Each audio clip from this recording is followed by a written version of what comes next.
Hi, beautiful people. Nora Finch here again, second video of the day, January 9th, 2024.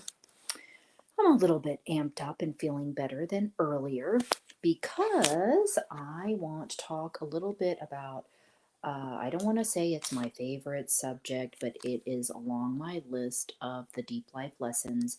I am, yes, going to put this in my Breaking Patterns series. Just want to discuss it a little bit beforehand. And before I really get into anything, like to do this little part here, is that all of this, everything, I want to say everything I talk about in this life and my journey has been about personal empowerment. And not a lot of people view it like that, right? Everybody has a different perspective. But everything that I end up talking about, thinking about everything that it just seems like everything that I deal with um, always comes back to this area, okay, right? That's what I'm going to say is like the umbrella. So I am a mental readiness coach, right? All things having to do with personal empowerment and to help you feel like you can do life and handle everything, okay? This life, I've realized, is a lot of work. And that's why I said I feel like I'm so dramatic because of just so much thinking I've done. And this abandonment topic, I was going to write a numbered list, but it's kind of like if I start to do that, it kind of still goes all the way back around to same things of self worth. So, abandonment, attachment, lack of assertiveness. This has been a huge part of my journey, right? And then, so this all comes back to love of self, worth, self esteem, being able to stand on one's own 2 feet, all of that sort of stuff. Got it? So, this abandonment topic that it made me think about how I have to share, I feel like there were at times when I was going through stuff that I feel like I'm going to be stuck in feeling these ways my entire life because I've tried the 20 years of my knowledge in wellness and, just trying different things. But yet I have to admit too, there were certain things I didn't do long term. Like I definitely recommend hypnosis. And I don't know why I let that part go on for so long. I think I really thought, okay, I'll try these different things. I'll do flower essences. I'll do this and that. And eventually it will go away. And I would say that I feel better at this point now at 46 about it, but it only kind of started to phase away. And I really think it was an age thing, maybe the past 4 or 5 years. And my abandonment issues, while I don't really feel like it was being abandoned, but it has to be having to do with my mom basically giving me to my dad. And then the very traumatic statement was actually at a babysitter's, and there was a kid there who said, my mom gave me to my dad because she didn't want me anymore. So I think that's the deep rootedness of why I felt abandoned by her, because I had a really great stepmom I grew up with, and I saw my mom regularly as a child. While we didn't get along, um, we did not get along really at all, and it almost came worse from teenage years into my early 20s and then just kind of phased off. But that's where that all stemmed from. And so these different things, that we happen in our lives. This is an example of explaining or going into a topic of illusions, right? Something that we create in our minds that we believe is true, but it is not, right? Some people literally, though, are abandoned by family members and they never see them again. That's what I almost feel like is like a true abandonment. But for some reason, in my mind, I created this illusion, right? That she left me. So if you understand that, if you understand illusions, I think it'll give you kind of uh, it could give you a fresh perspective on if you actually asked yourself, like, is this true? Like, why do I consider this a form of abandonment? Or how do I feel that I was abandoned? That would be my case, like I just told you, because I had a good role model, if you want to say in a certain way, as like a replacement. So, why did I feel like this was being abandoned? Okay, so this would be going into the coaching video and the breaking patterns thing. Again, I'm going to try to simplify over there as best I can. Um, but one example that I wanted to give is okay, the abandonment, associating going back to love concepts and how people deal with this kind of trauma.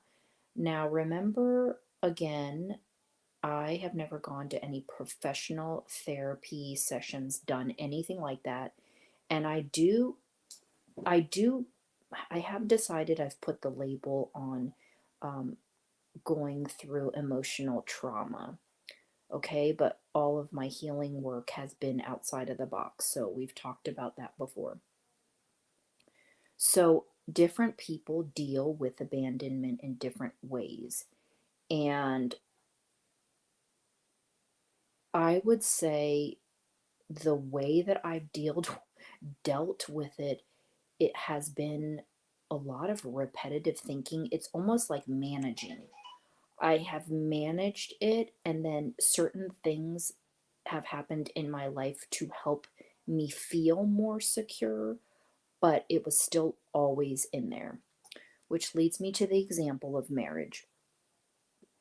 So, the bottom line of that, as I would like to say, is people may think that marriage is a way to make you feel secure and like, oh, I've got you, I own you, you'll never leave me. Now my love, I'm secure, I feel safe and secure. And that's going back to the love concepts. And also, if you go even deeper into the ideas of uh, I wanted to say of separation, but now I'm getting sidetracked. Um, Love concepts and what we think about them, what they're supposed to do for us. And along that note, when I'm talking with the marriage, is people believing that marriage is going to do something for them, like I just said. So, again, an illusion in your mind that you create to be true. So, if you look at the actions that we're making in our life, if you really dive in there, and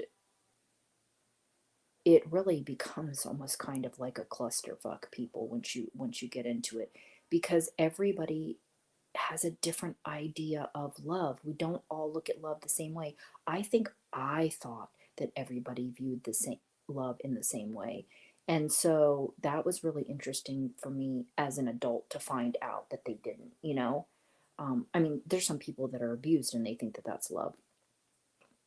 And people get married for different things. I always thought that they got married for love, but some people get married, for riches, or they get married for um, what do I say? Like tax purposes, or family obligations and pressures, or there's so many, or just having kids together.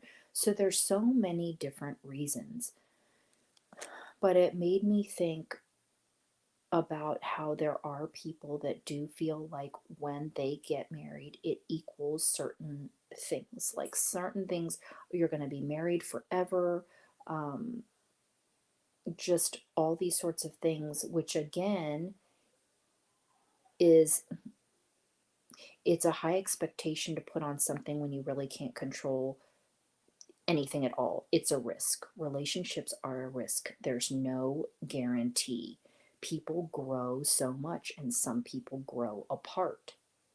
So, somebody thinking that marriage is going to lock in the love or do something for them are going to be sadly mistaken, because from firsthand experience I can say that just getting married, it did not help with my abandonment issues.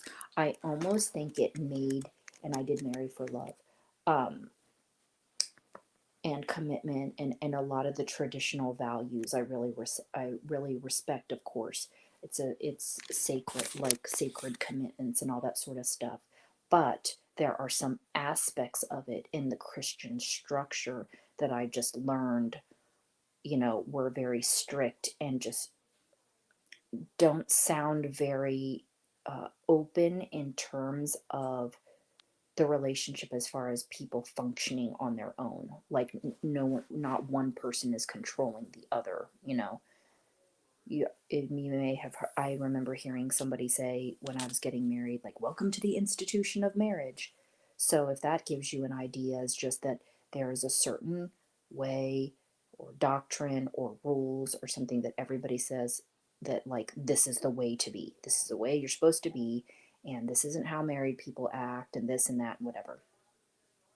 And I'm just very want to love everybody, so that has been very challenging for me to, even when I compare myself to those sorts of rules. So, just some things to think about. I will go over there and in the other playlist and try to kind of talk about some different things you can do, but this is definitely not to manage this or overcome it. This is not something you can think your way out of, people, okay? And so, depending on how deep rooted this is, and again, how willing you are to look at this, because it is can be very emotional, it can be very painful.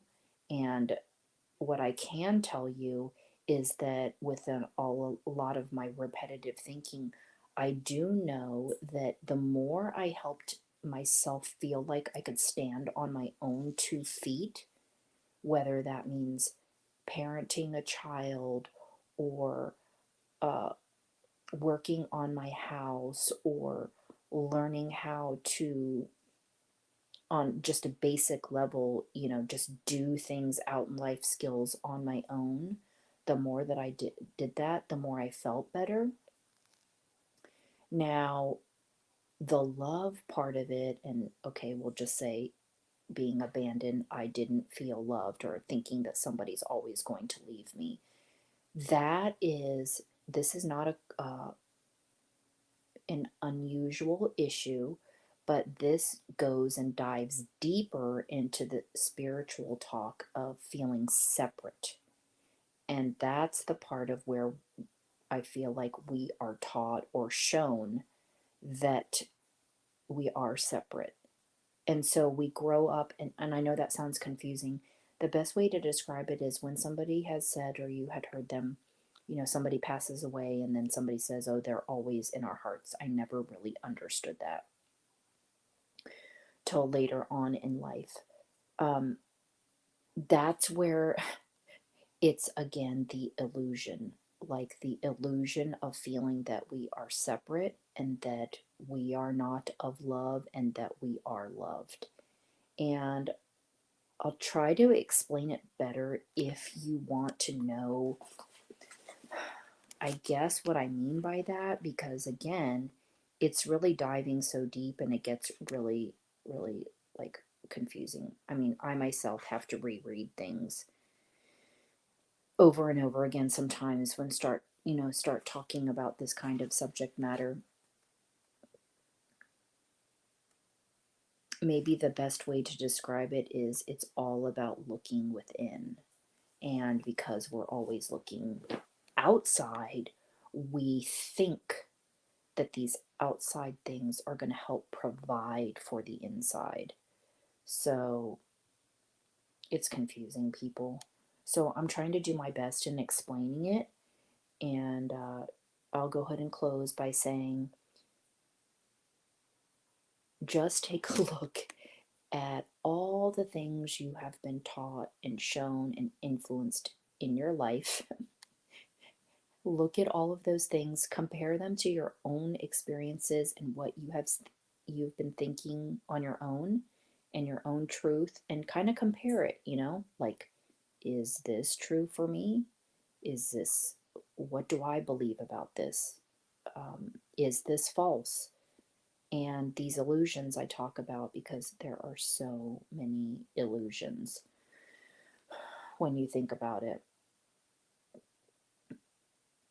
So I will meet you in the next video talking about this, and I will try to be very clear about helping you manage this, okay, and some different solutions. Thanks for listening.